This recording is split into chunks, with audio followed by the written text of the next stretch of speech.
Ay, stretching muna mga kapitos. So ngayon may game tayo.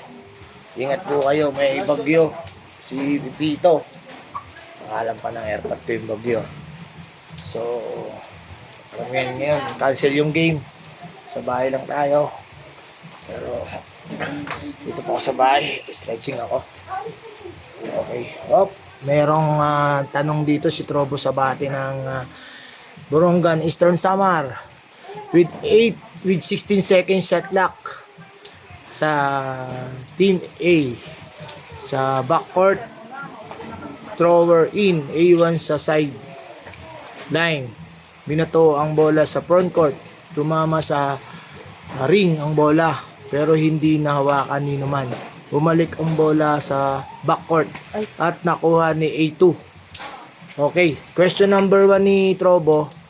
Ilang ba dapat ang shot clock? Okay, meron ditong letter A pa yung nilagay niya. 14 ba? 16 o 24? So, sasabihin na natin yung question number 2 niya. May 8 seconds violation po ba ng Team A?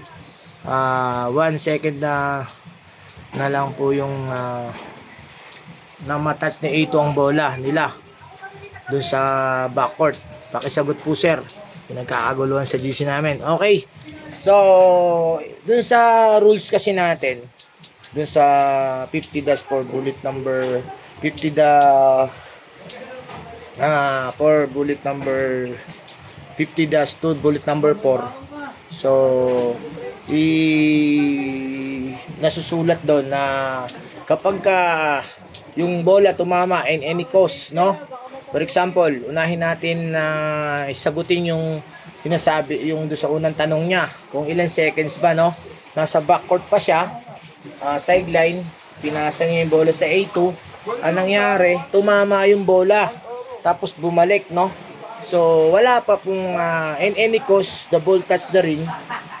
Wala pa pong ano tayo dyan. Ibig sabihin na 14 seconds po ang ating ilalagay dyan. According po dun sa ano natin, sa rules natin, no? Dun sa FIBA rules natin.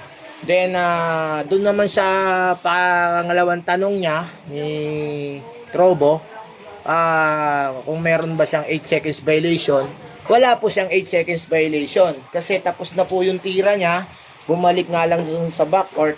Ngayon, kapag nakuha po ni A2, panibagong bilang po tayo ng 8 seconds.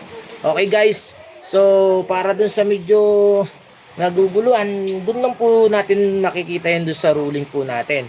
Okay, dun sa duties and power ng shot clock, no? Dun sa operator ng shot clock sa 50, article 50 natin. So, pwede po natin dun yan mabasa. Okay guys, I hope nalinawan na po kayo dun sa mga question po ninyo. Okay, thank you guys and be safe dahil medyo may bagyo tayo. Please like and share na lang po ng ating videos. Thank you very much. God bless you all. Bye bye.